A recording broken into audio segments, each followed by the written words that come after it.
dari 26 diseleksi lagi. Mana yang paling Ibu gampang dalam menyusunnya, yang paling familiar dalam menyusunnya.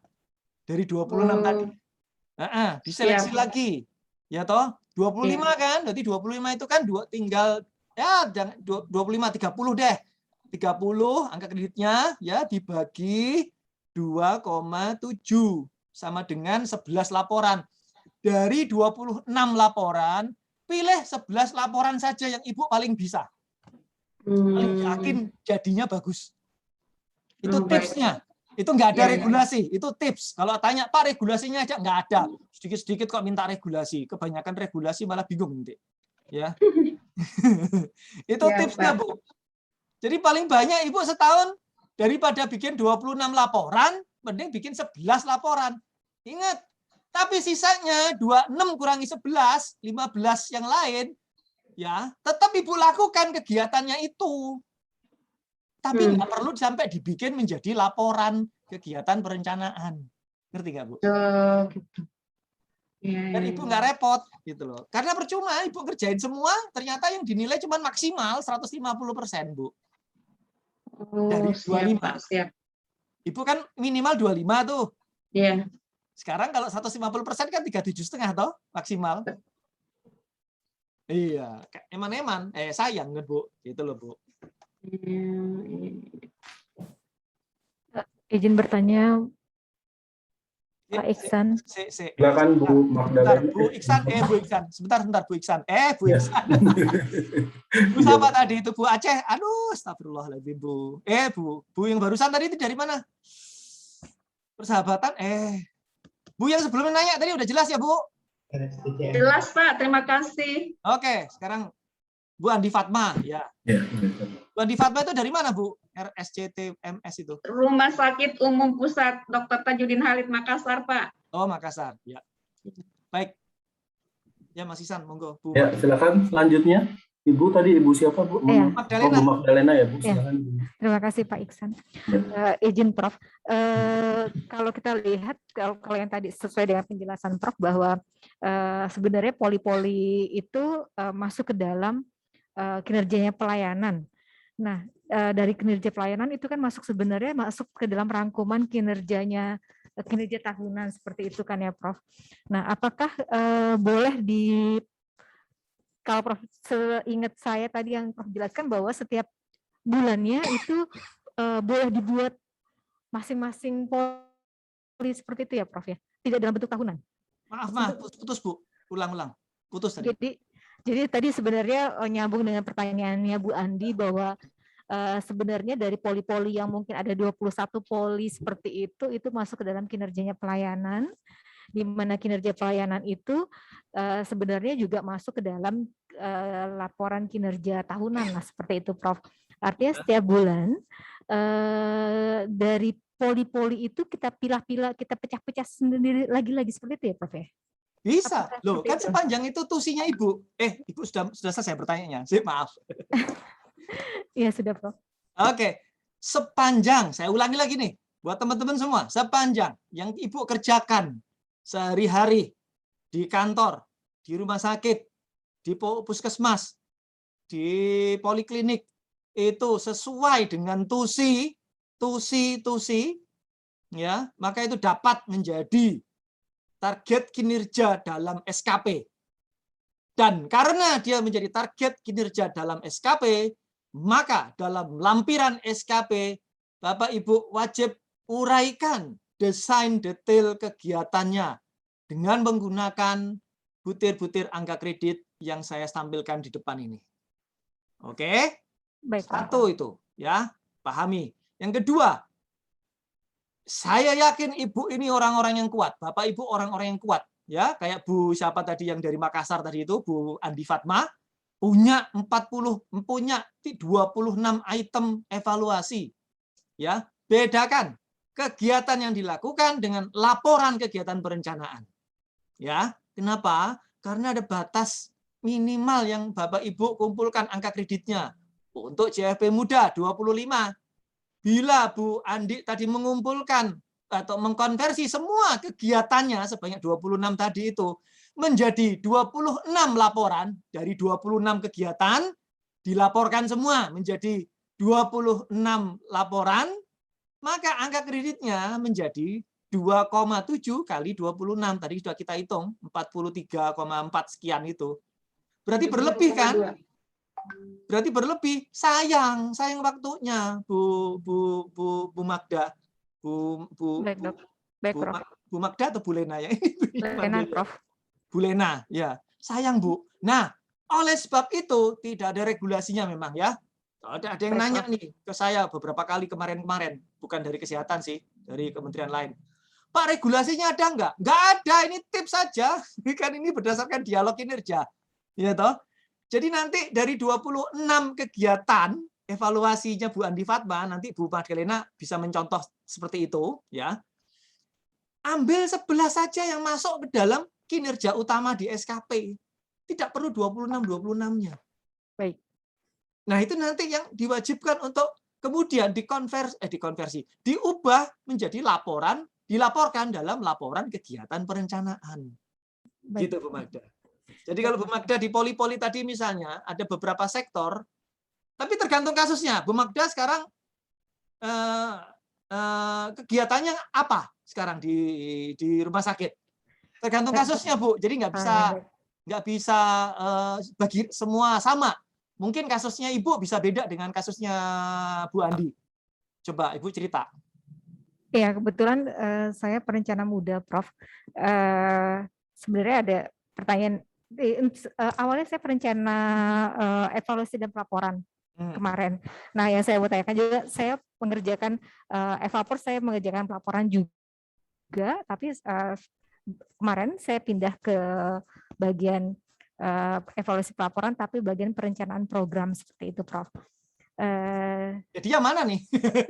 Jadi perencanaan atau evaluasi? Ya, jadi Prof, dalam saya masih masuk ke dalam JF perencana, Prof. Di perencanaan itu ada 2. Satu evapor, satu perencana program. Gitu, Prof. Jadi Ibu maksudnya yang mana? Evapor atau perencana program? Baru sebulan ini saya pindah ke perencana program. Oke. Tapi JF-nya sama-sama perencana semua, Prof. Iya, paham. Seperti itu. Nah, ya, Prof. Sebenarnya ini melanjutkan pertanyaan saya yang kedua, Prof. Di situ di perencana muda ada melaksanakan riset kebijakan untuk menghasilkan dokumen sebagai bahan perencanaan pembangunan. Ketika kita berbicara mengenai pengendalian pelaksanaan kebijakan, pasti ada hasilnya adalah surat keputusan begitu ya, Prof, yang biasa kami buat seperti itu. Dari surat keputusan itu, apakah kami bisa membuatkan paper ataupun makalah seperti ini, Prof? Tunggu, surat keputusannya itu diturunkan berdasarkan SKT enggak? Dari rencana kerja tahunan, dari rencana kerja tahunan enggak? Hasilnya dari permasalahan yang bukan surat keputusan tadi. Ya, Prof.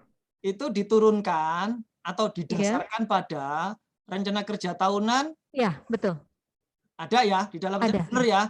Ya. Sebab begini, kalau tidak ada di RKT, maka disposisi keputusan apapun. Karena cascading-nya seperti itu, Prof. Iya, meskipun betul. itu sama dengan tusinya Ibu, tapi kalau tidak ada dalam RKT, tidak dapat diakui. Gitu. Ada, Prof, karena cascading-nya memang seperti itu, Prof. Pastikan itu, Bu. Ya. Nah, terus Prof, pada saat kesimpulan ataupun ada kesimpulan seperti itu, apakah bisa dimasukkan dari SK ini manfaatnya seperti apa gitu? Manfaat bagi SK ini bisa bermanfaat bagi bidang apa saja di lingkungan rumah sakit tentunya. Apakah bisa dimasukkan dalam kesimpulan seperti itu, Prof?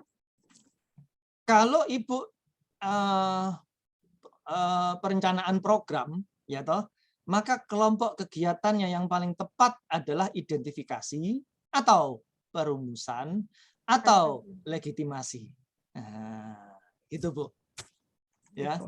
Nah, jadi Ibu yang paling tepat ini, ya, identifikasi atau kegiatan perumusan atau setinggi-tingginya adalah adopsi legitimasi. Belum sampai pada pengendalian pelaksanaan karena Ibu berada di zona perencanaan masih, ya, belum di zona pelaksanaan. Kalau Ibu berada di zona pelaksanaan, maka pendekatannya adalah Ibu melakukan pengendalian pemantauan, atau kalau perencanaannya sudah selesai, kalau pelaksanaannya sudah selesai, melakukan evaluasi pelaksanaan. Tapi Prof, untuk di perencanaan program, kami juga melakukan perencanaan terhadap RKAKL seperti itu. Ya, Berarti fine. kan masuk ke dalam pengendalian pelaksanaan juga Enggak. kan, Bro? Oh, Enggak. bukan ya, Prof ya? Enggak, ini Bu. Iya. Gitu, Bu. Baik, Ya. Prof. Di sini masuknya, Bu. Jangan khawatir, Bu. Formatnya tetap sama. Ini ya. Meskipun ini, Bu, jangan khawatir. Formatnya tetap sama. Menggunakan format ini. Baik. Ini Baik, Prof. formatnya. Ini minimal loh, Bu. 2,04 ini ya. 2,04 kan ini nilainya tadi sudah kita bahas ya. Ya, Bu ya. Sorry, lebih. Maaf, lebih. Maaf, teman-teman. Maaf. Karena dikalikan. Maaf ya, nilainya ini adalah sorry. Nah, ini nilainya. Ketutupan panel saya. Berapa tuh? Kelihatan nggak itu? Yang paling bawah. 4,81. Iya, sorry. Yang paling bawah ini ketutupan panel soalnya saya. Ya, 4,81 ya, Prof. 4,81. Bu Fatma, Bu Andi Fatma. Berarti 4,81 kali 26, Bu. Oh, kebanyakan lagi tuh. Iya.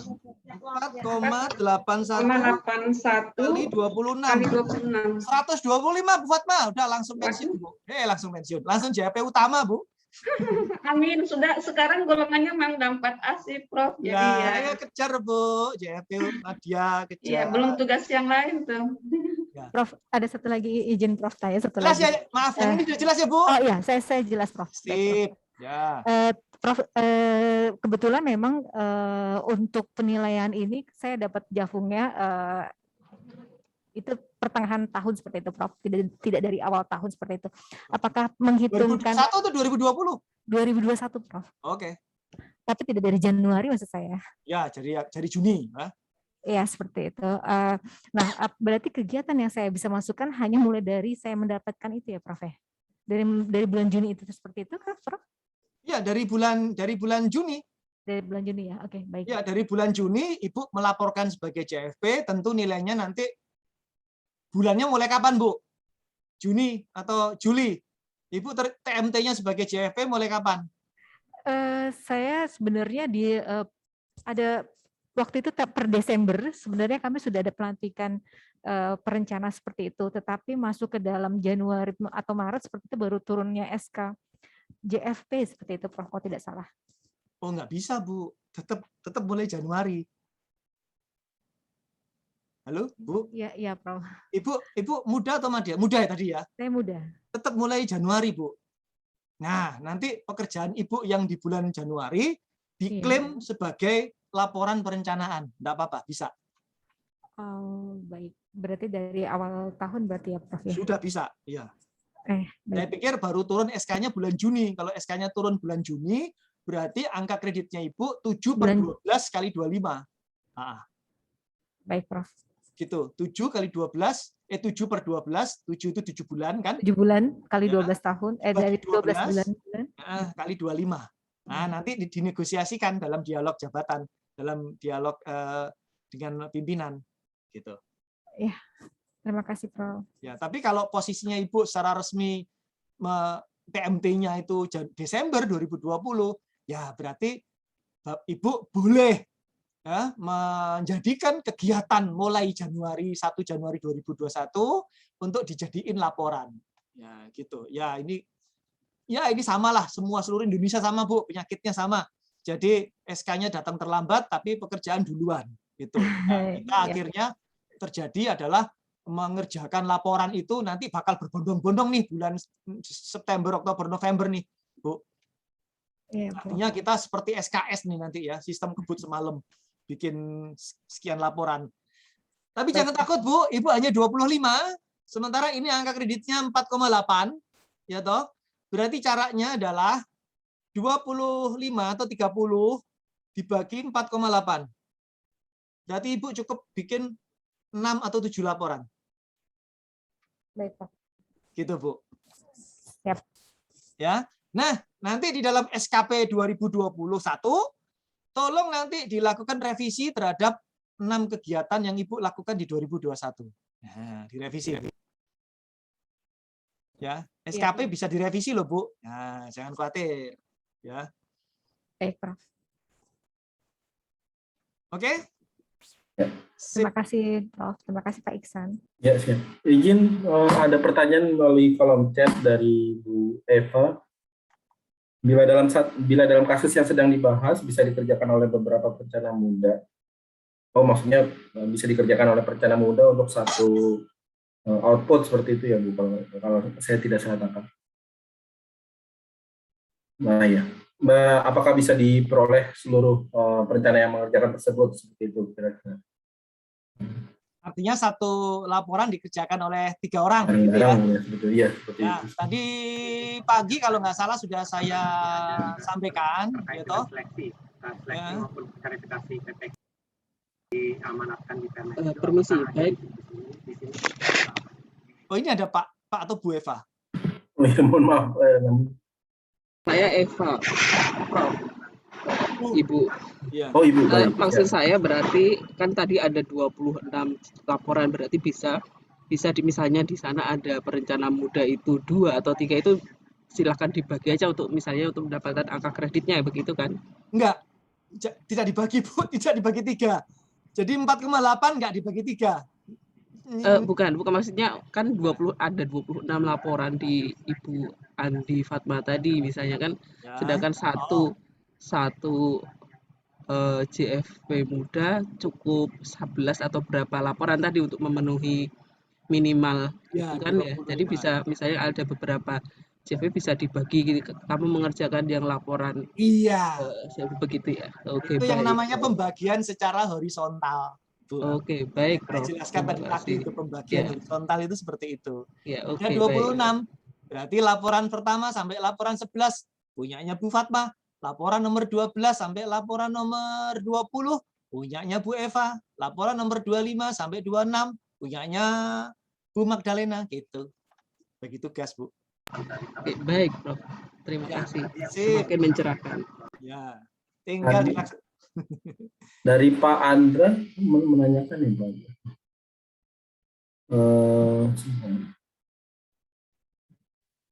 Enggak, Pak, enggak. Oh, enggak ya? Oh, Pak Andra cuma ngasih tahu peserta di sini Iya, satu. Iya, satu betul. Ya, mungkin tambahkan aja, Pak, tadi yang untuk laporan itu bisa diklaim oleh 4 orang, Pak. Boleh, maksimal, nggak boleh lebih. Ya, 4 orang maksimal. Iya, dengan maksimal jenjang yang 4. berbeda. Ya. Nggak boleh lebih. Ya. Cuman yang paling rugi adalah JFP Madya. Ya. Kalau laporan ditulis bersama-sama, yang paling rugi. Yang paling diuntungkan adalah JFP Muda. Udah, teman-teman yang JFP Muda, berbahagialah. Ya. Tapi jangan berlama-lama di JFP Muda. Gitu, nanti nggak naik pangkat nanti. Oke, saya lanjut ya, Mas Iksan, Bapak Ibu. Ya, silakan. Ada Pak Darwis angkat tangan. Silakan, mungkin Pak Darwis. Ayo, Pak Darwis. Mute, Pak. Masih di mute. Mute ya, Pak, mute. Pak Darwis, mute. Ya. Oke. Sorry. Assalamualaikum, Bro. Mohon izin. Saya ini dari tadi mau masuk, tapi kayaknya baru bisa tembus ini.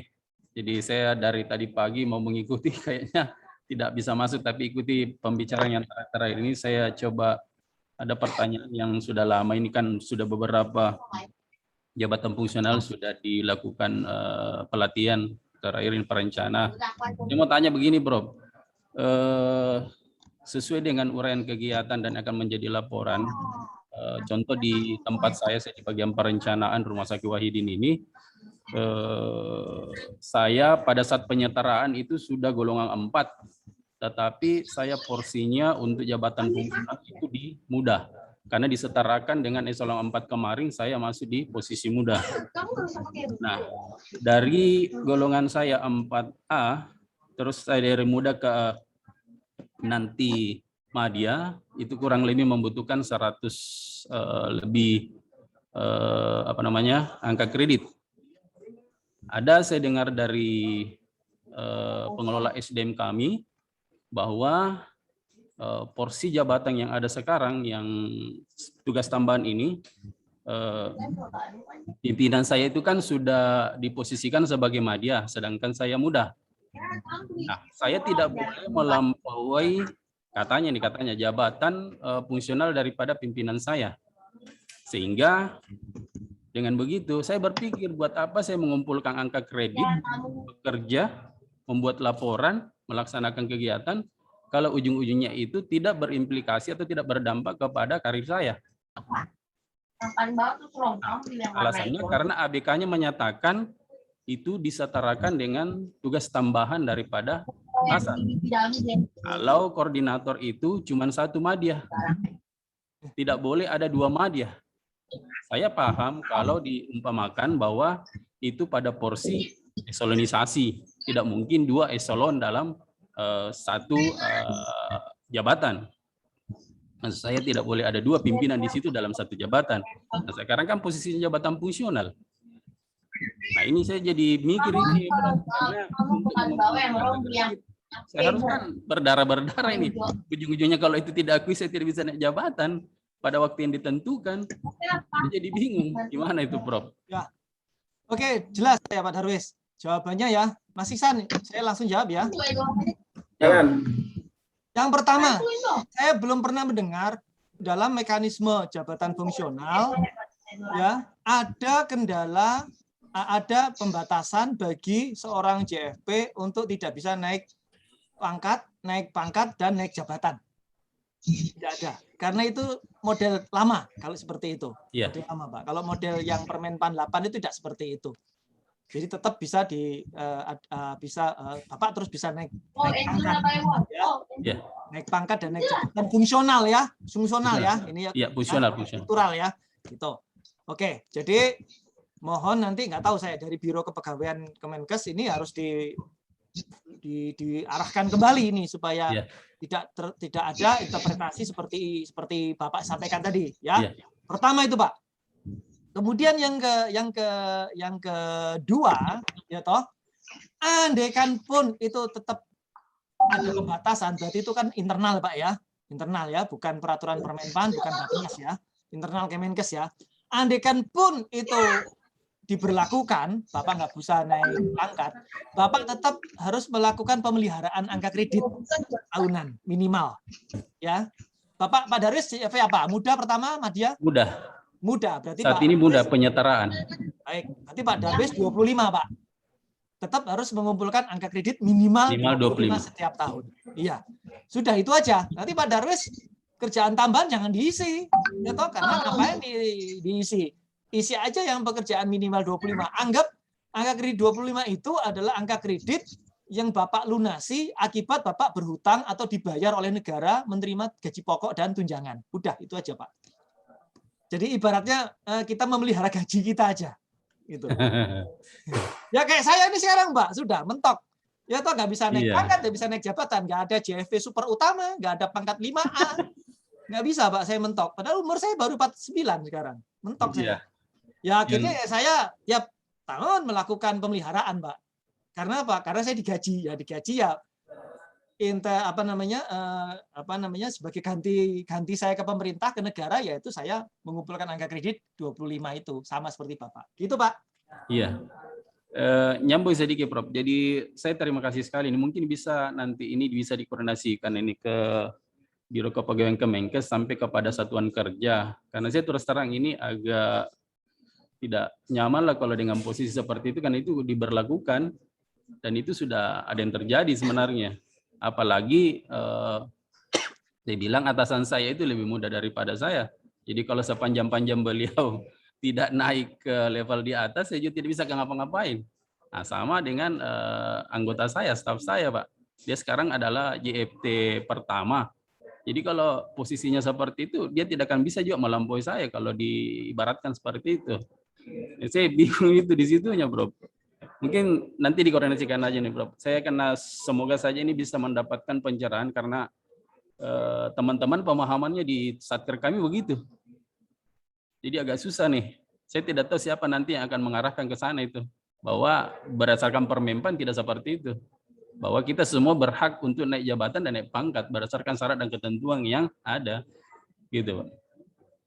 Oke Pak Pak, Darwis, izin, tapi Prof. Makasih, karena Prof. saya, Izin, oh iya, ya izin Prof, mungkin terkait yang Pak Darwis ini Pak, saya bisa ngasih penjelasan dulu ya Pak ya.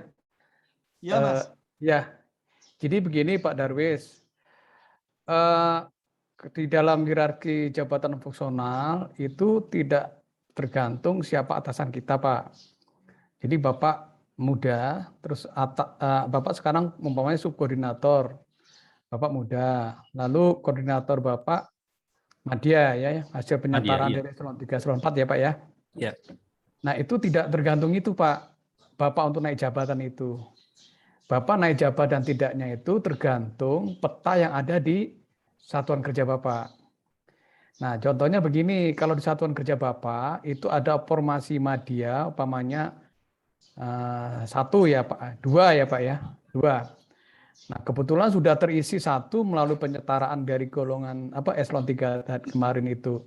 Madya kan masih ada 1. Ya, masih ada 1. Nah, kalau Bapak nanti memenuhi syarat, Bapak sudah mencapai angka kredit yang disyaratkan untuk naik golongan 4. Golongan 4 ya Pak sekarang ya. Golongan 4 berdasarkan Bapak pangkat untuk terakhir. naik jenjang ke Madya sudah disyaratkan, sudah cukup. Terus Bapak ini mesti menyampaikan hasil kerja mandiri, yaitu hasil kerja mandiri berupa makalah yang dipublikasikan di media internal Pak. Lalu Bapak ikut, setelah Bapak mencukupi itu, Bapak ikut uji kompetensi Pak. Bapak mendaftar uji kompetensi untuk JP Madya begitu. Nah setelah lulus baru Bapak nanti bisa diangkat menjadi Madya. Jadi tergantungnya dengan peta jabatan Pak. Iya. Bukan atasan kita ya Pak. Iya. Nah ini memang ada beberapa permasalahan di satker kita. Memang peta jabatan ini sudah perlu direvisi Pak. Sudah perlu direvisi seperti itu ya. Jadi peta jabatan itu dihitung berdasarkan analisa beban kerja. Bukan berdasarkan orang yang ada ya Pak ya. Seperti itu. Nah kita mau melangkah itu tapi menunggu SOTK Kemenkes jadi dulu ya Pak. Seperti itu. Tetapi ya ini kita sedang merumuskan formula untuk nyusun ABK dan peta jabatan ini karena peraturannya dari Permenpan baru juga Pak. Seperti itu. Jadi Pak Darwis tetap semangat Pak. Siap. Ya, tetap semangat. Cuma nanti dilihat Pak ya petanya sudah terisi penuh atau belum begitu ya. Jadi nanti bisa dihitung lagi ya Pak. Siap. Jadi saya nyambung sedikit Pak. Jadi memang yang ada di peta jabatan kami berdasarkan analisa beban kerja, mereka membuatnya berdasarkan peralihan dari struktural kemarin. Jadi kepala bagian perencanaan itu 1. Nah itu diisi oleh Madya. Jadi itu sekarang yang masih berlaku Pak. Jadi ya nanti itu kan kita sosialisasikan lagi Pak ya. Bahkan Pak di peraturan Menpang tentang penyetaraan eselon 4, eselon 3 ke struktural itu ada klausul bahwa itu tidak mengambil alokasi peta jabatan yang ada Pak. Begitu. Seperti itu. Oke. Ya, terima kasih Pak Makasih Iksan. banyak Pak. Balikan lagi ke Pak Randy dan Pak Iksan. Iya, nggak apa-apa Mas. Ya memang kalau menjelaskan tentang JP nggak akan bisa lepas dari konversi jabatan. Udah itu pasti kita sebagai pemateri juga ditanyai itu meskipun bukan tanggung jawabnya untuk menjelaskan Mas Darwis. Ya. Tapi nggak apa-apa. Ini saya anggap bagian dari tugas saya sebagai PNPPPI karena saya pengurus PNPPI. Jadi aspirasi dari Mas Darwis akan kita sampaikan ke pengurus nasional Perkumpulan Perencana Pembangunan Indonesia. Ya Mas. Ya Pak Darwis ya. Memang banyak sekali soal peta jabatan dan ABK macam-macam itulah yang membuat masalah ini ya. Ya, masalahnya sih sebetulnya tanggal 16 Maret tahun 2019, Pak Darwis. Tahu nggak Pak Darwis, 16 Maret 2019? Pidato Presiden di Sentul. Iya, yang menyebabkan latar belakang munculnya konversi jabatan gitu. Iya, non-eselonisasi kecuali. Iya. Oke Pak Darwis, semua makasih, Prof. Kita manfaatkan dengan sebaik-baiknya saja. Baik. Yang penting kita tetap hidup. Baik teman-teman, ini udah jam 2 ini, nggak apa-apa, saya minta kesabaran teman-teman sekitar 10 menit ya untuk menghabiskan materi ini ya, teman-teman peserta. Ya, Bapak Ibu. Oke. Baik, Siap, Prof. Mohon maaf ya, mohon maaf. 10 menit lah ya, 10 menit supaya nggak terlalu zolim ya, nggak begitu zolim lah gitu ya. Baik, ini untuk jabatan madya dan utama ya. Ini kalau cara menilainya seperti ini ya. Tadi sudah saya sampaikan ada bobot-bobotnya. Nah, bobot ini ya, bobot ini proporsi asli ini ya, proporsi asli bobot di sini. Ini ya. Aduh, gimana ya caranya ya gambarnya ya. Ya ini terus ini ya toh. Ini ya masih asli ya gitu ya. Nah, terus ini adalah penilaian. Nah, penilaian ini adalah berdasarkan perilaku tadi itu ya. Penilaian perilaku dari pimpinan kepada kita ya. Ini semoga pimpinan tahu bahwa kita bekerja dengan keras gitu ya, sehingga bobot penilaian ini tetap 100 lah, tidak berkurang jadi 90. Oke. Nah, ini komposisi nilai pada saat periode penilaian SKP ya, Bapak Ibu, ini yang sudah beberapa kali sudah saya sampaikan di depan bahwa untuk JHP pertama 12,5, modal 25, madya 37,5, utama 4D 50, utama 4E 25 ya. Nah, ini yang saya sampaikan tadi ya toh, bahwa untuk bisa naik pangkat ya, naik pangkat ya, komposisi nilai angka kredit untuk apa sih? Untuk naik pangkat sama naik jabatan ya. Kalau untuk naik pangkat itu angka kreditnya nih 50 dari 3A ke 3B, 50 dari 3B ke 3C, 50 dari 3C ke 4D 100, dari 3D ke 4A 100 ya gitu. Dari 4A ke 4B 150, dari 4B ke 4C 150, dari 4C ke 4D 150, dari 4D ke 4E 200 ya. Nah, ingat jadi 150 itu perolehan angka misalnya ya, misalnya tadi teman-teman ada yang siapa tadi 4A ya, mau naik pangkat ke 4B dalam golongan jabatan JFP Madya, 4A naik 4B, maka perlu 150. Nah, angka kreditnya teman-teman tadi itu, jadi contohnya siapa ya tadi ya yang 4A ya, perencana Madya 4A ya, itu kan 150 butuhnya ya naik pangkat ke 4B, 150 dibagi 37,5 ya. Berarti 150 dibagi 37,5 ya sama dengan 4 tahun pas. Berarti paling cepat kalau Bapak Ibu sekarang perencana madya pangkat 4A ya, bilang ngumpulin angka kredit 37,5 per tahun, maka dalam 4 tahun paling cepat bisa naik pangkat 4B ya. Paling lambat ya, paling lambat bisa naik pangkat 4B. Paling cepat berarti sekarang 37,5 kalikan 150%. Dapat 56,25 ya. Nah, sekarang 150 dibagi 56,25. 2,7, 2 tahun 7 bulan. Nah, paling cepat Bapak Ibu naik pangkat dalam 3 tahun berarti 2 tahun 7 bulan atau 3 tahun paling cepat ya, paling cepat itu. Paling lambat ya 4 tahun. Itu kalau normal, paling lambat normal. Kalau paling lambat nggak normal ya bisa lama. bisa 6 tahun gitu ya Bapak Ibu. Gitu cara ngitungnya. Oke, perhatikan langkah yang ke-6. Sekarang ya kita masuk langkah ke-6, perhatikan komposisi nilai pada saat perolehan periode penilaian angka kredit ya. Nah, angka kredit kumulatif minimal tahunan pada butir 1 ini sudah semua saya jelaskan ini sebetulnya ya, mengulang saja. Oke, langkah ke-7, buat desain penyusunan laporan kegiatan dalam lampiran SKP ya. Desain kegiatan ini ya. Bapak Ibu nanti di filenya ini saya bagikan melalui Pak Andra, nanti Bapak Ibu bisa unduh nih filenya. Nah, ini ya kayak begini. Ini Bapak Ibu tinggal klik aja di filenya lalu muncul nih file kayak begini ya. File kayak begini. Oke. Nah, nanti Bapak Ibu bisa belajar dari filenya di situ. Oke, berikutnya ini adalah level jabatan JFP pertama dan JFP muda untuk lampiran SKP. Saya ulangi, di lampiran SKP ini detail-detail butir-butir angka kredit sudah dicantumkan ya, Yang ketujuh, mulai desain untuk JFP, desain lampiran SKP untuk JFP Madya dan JFP Utama. Ya. Hanya satu butir saja, gelondongan. Kalau JFP Madya dan JFP Utama hanya satu butir saja, gelondongan. Ya, tidak butir-butir kayak begini. Ya, jadi kalau JFP Utama dan Madya tidak seperti ini, oke? Tapi seperti ini, gelondongan, ya, Bapak Ibu, gelondongan, oke? Oke. Nah, terakhir, manajemen kegiatan dengan baik, tata kelola, siapkan pelaksanaan kegiatan Anda dengan baik, siapkan dokumentasi kegiatan Anda dengan tertib, catat setiap kegiatan Anda dengan disiplin, ya.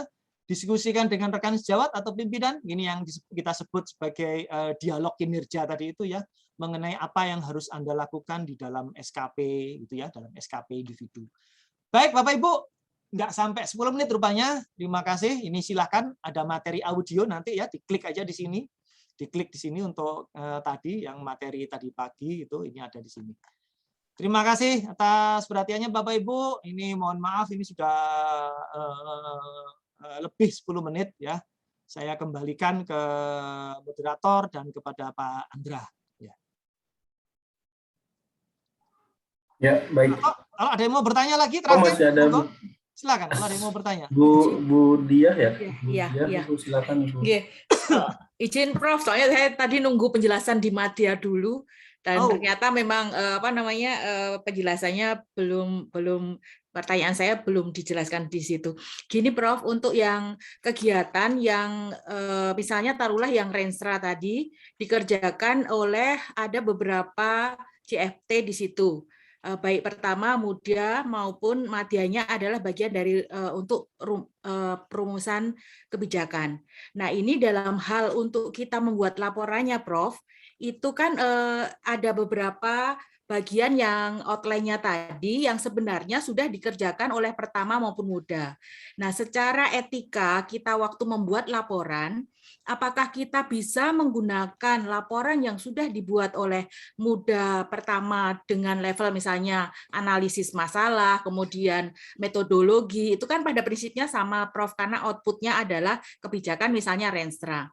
Nah, ini apakah hal ini diperbolehkan kita waktu menulis outline rumusan kebijakan, bagian-bagian yang sudah tertulis oleh JFT di bawahnya kita cite sebagai bagian dari tulisan seorang Madya atau harus membuat baru Prof. Padahal kan isinya, kontennya kan sebenarnya sama. Mohon masukan Prof, makasih. Soalnya etika kayak saya itu masih kok semacam etika kalau kayak kita nulis tesis segala macam itu loh Prof. Itu kan harus ada cite gitu, atau kita harus membuat kalimat baru, Prof. Makasih.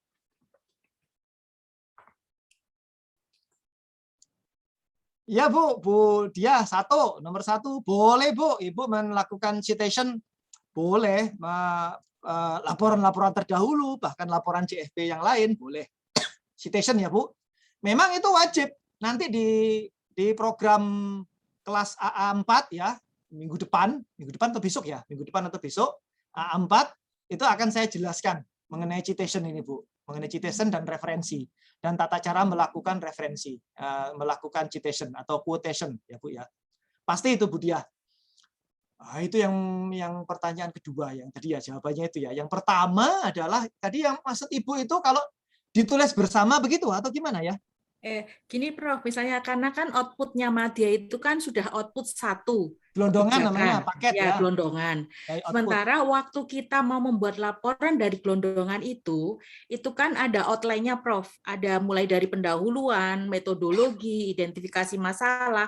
Itu semua kan sebenarnya menjadi bagian dari pekerjaan bareng-bareng misalnya. Renstra kan nggak mungkin kita Madya sendiri ngerjakan kan, Prof. Oh, konteksnya Renstra. Misalnya konteks salah satu contoh kegiatan untuk suatu laporan.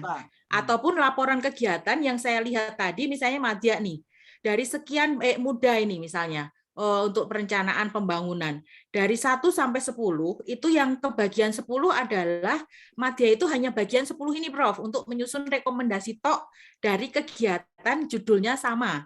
dengan mudah maupun pertama ini. Nah, padahal waktu menyusun rekomendasi ini kan ada outline-nya juga, Prof. Outline-nya itu mulai dari identifikasi masalah ada, perumusan masalah ada, analisis data ada. Nah, itu Prof maksud saya. Bu, di Renstra ada berapa halaman, Bu? Bu Dia. Renstra KL ada berapa halaman? Berapa bab? Bu Dia? Lu hilang. Halo? Sebentar, Prof, saya mute tadi. Ya, Renstra KL ada berapa bab? Aduh. Oke, saya jawab sekarang. Ada 8 bab ya.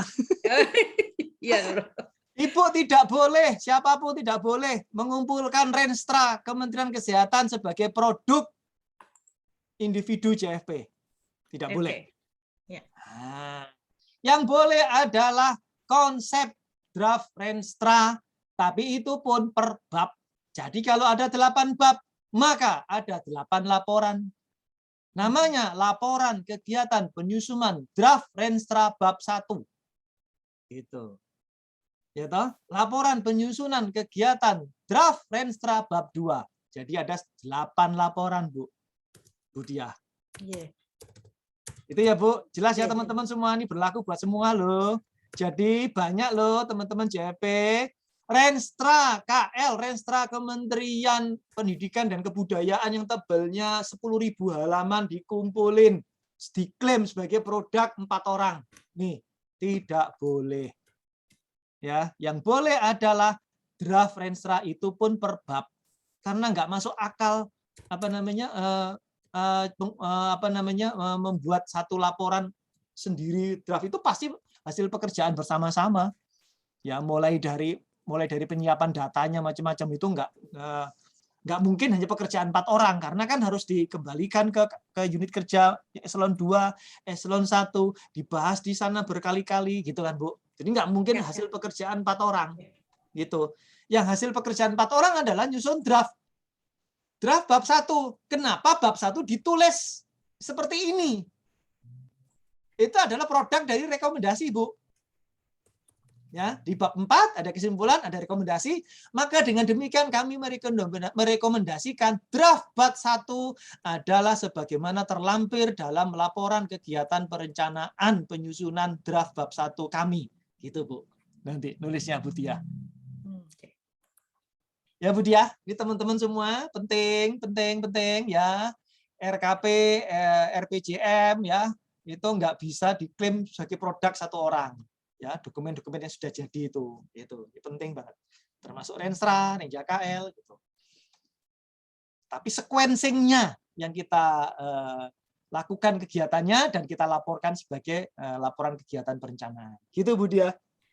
Oke, baik, Prof. Makasih. Kira-kira Tapi begitu. Prof, jadinya timbul pertanyaan, Prof. Untuk yang madya ini, contohnya untuk yang bisa kita anggap bahwa itu adalah rekomendasi kebijakan dari seorang perencana kita membuat laporan, itu contohnya seperti apa ya, Prof? Kalau misalnya Renstra itu sebagai bagian dari kebijakan strategis itu tidak boleh diklaim sebagai hasil dari seorang madya. Nah, seorang madya itu sebenarnya ngerjainnya sebatas apa ya, Prof, untuk yang kebijakan ini? Makasih, Prof. Di dalam Renstra Kementerian Kesehatan, sebutkan kebijakan prioritas bidang dalam Renstra Kementerian Kesehatan yang paling dekat dengan tusinya Ibu. Ada nggak? Misalnya penurunan kematian ibu dan anak, misalnya, Dok. Fine. Sekarang Ibu menyusun policy recommendation dengan menggunakan teknik ini, berarti Ibu menggunakan legitimasi atau adopsi karena bakal dimasukkan dalam Renstra. Nah, ini ya.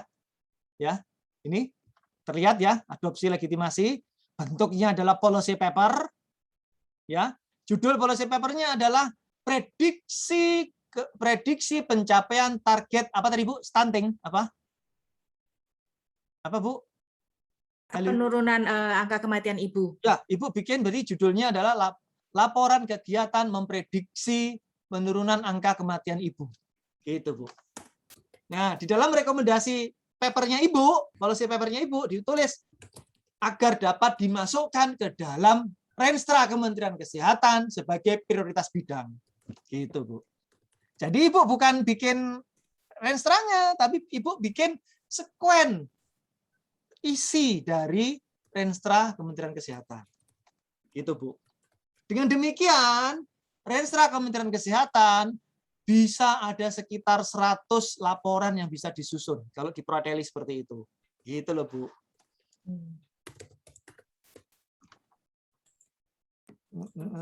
Ya. Paham, Bu? Maksudnya, Bu? Iya, Prof. Ya. Cuma itu level yang gede banget, Prof. Maksudnya kalau yang di level kita Setdijen itu, kalau misalnya mau berpaku pada PK, perjanjian kinerja eselon 2-nya, itu karena kita Setdijen itu sebenarnya kalau kita hanya 2, Prof, untuk RB dan untuk RKKL.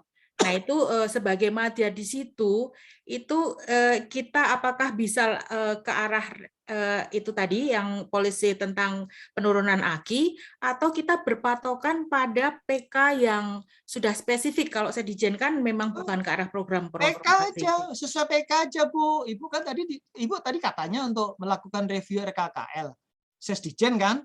Ya udah, direview aja per komponen atau per output. Ada berapa output di lingkungan Dijennya Ibu? Ada berapa output? Ibu Dijen apa? Kesmas, Prof. Ada berapa output di Dijen Kesmas? Kalau menurut program sih ada 6, Prof. Bikin 6 laporan. Ya, identifikasi perkiraan ketercapaian output 1. Laporan 1, laporan 2, output 2, laporan 3, output 3, laporan 4, output 4, laporan 5, output 5, laporan 6, output 6. Gitu, Bu. Oke. Kebayang, Bu? Kebayang? Iya, Prof, kebayang. Tapi berarti kita nggak usah sampai yang ke arah Renstra ya, Prof? Lah iya, kegedean ya. Ibu tadi ngasih contohnya Renstra. Makanya, supaya jawaban saya benar, saya kembali lagi ke masing-masing teman-teman. Ya toh, teman-teman sekarang nature-nya ngapain? Gitu loh. Ya toh. Kembali ke teman-teman. Kan dari awal saya sudah mengatakan berkali-kali. Kembali ke kemampuan jati dirinya teman-teman. Gitu. Bapak Ibu ini kemampuannya, kemudian melakukannya apa secara nature ya. Melakukan apa nature-nya setiap hari. Gitu ya teman-teman. Udah lebih nih. Iya, Prof, makasih banyak, Prof. Iya. Izin sebenarnya di kolom chat ada 2 pertanyaan, mungkin bisa dijawab singkat atau mau segera diselesaikan. Yang mana nih? Yang terakhir ya Pak Irwan ini, Pak Irwan Panca, pada slide kelompok kegiatan poin 4 pengendalian, contoh yang dapat dilaporkan seperti apa. Nah besok Pak, di program AA9 ya Pak? Iya. Pak Irwan, program AA9 ada, itu jawabannya ada semua di AA9. Nanti baik. Waktunya nggak cukup kalau sekarang.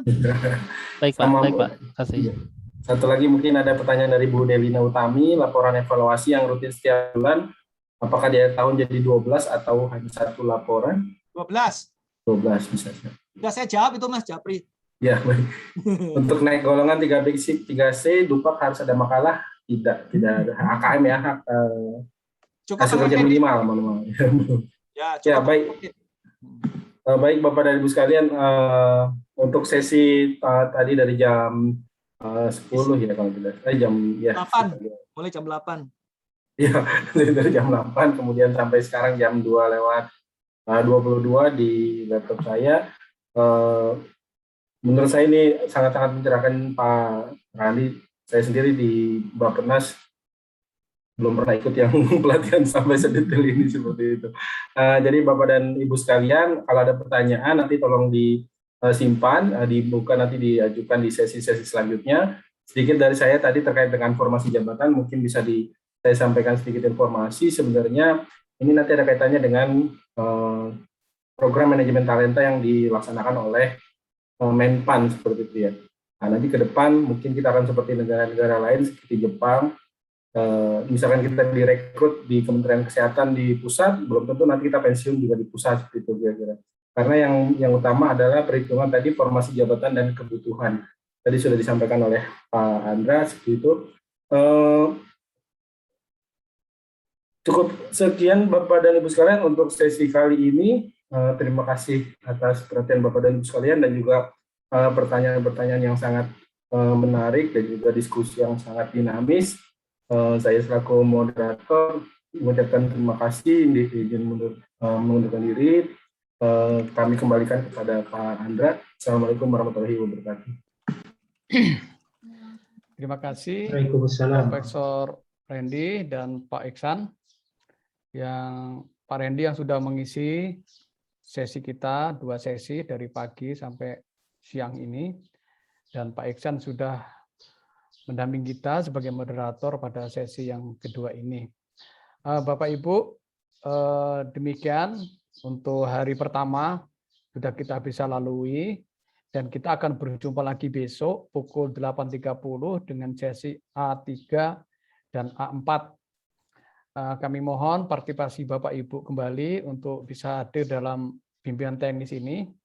Ini bimbingan teknis yang menurut saya sangat penting sekali, dan bersyukur pimpinan Biro Perencanaan sudah membuat fasilitasi bimbingan teknis ini.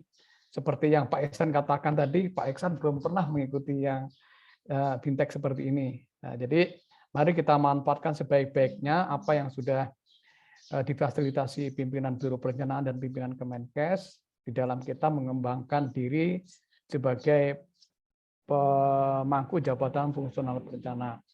Bapak Ibu dimohon kehadirannya secara penuh 100%, kalau bisa ya, tetapi minimal 80% untuk mendapatkan sertifikat dengan nilai angka kredit 1. Demikian yang bisa kami sampaikan, dan kita akhiri pertemuan kita pada hari ini. Terima kasih kepada Pak Randy, Pak Iksan, dan Bapak Ibu semua. Kita selalu sehat dan dimudahkan dalam hal dalam aktivitas kita. Kami tutup. Wassalamualaikum warahmatullahi wabarakatuh. Kita berjumpa lagi. Waalaikumsalam. Terima kasih. Izin lead, nanti Bapak Ibu tidak usah cemas dulu. Nanti untuk materi akan kita buatkan linknya, Bitly. Ya, dari rekamannya sampai sesi-sesi yang sudah berlangsung. Demikian Bapak Ibu, terima kasih. Terima kasih Pak. Ya, terima kasih teman-teman, kalau ada yang kurang ya. Terima kasih Prof. Terima kasih Pak Aldo, Pak Randy. Izin live.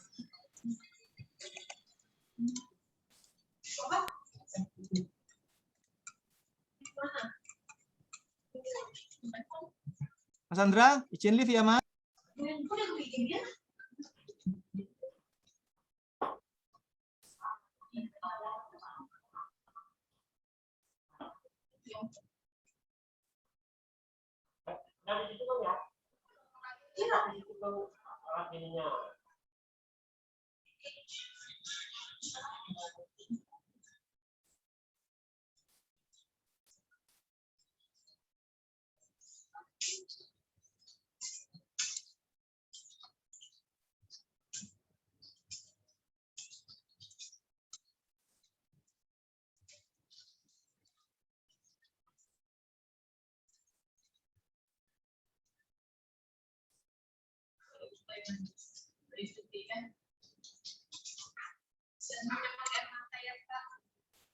Saya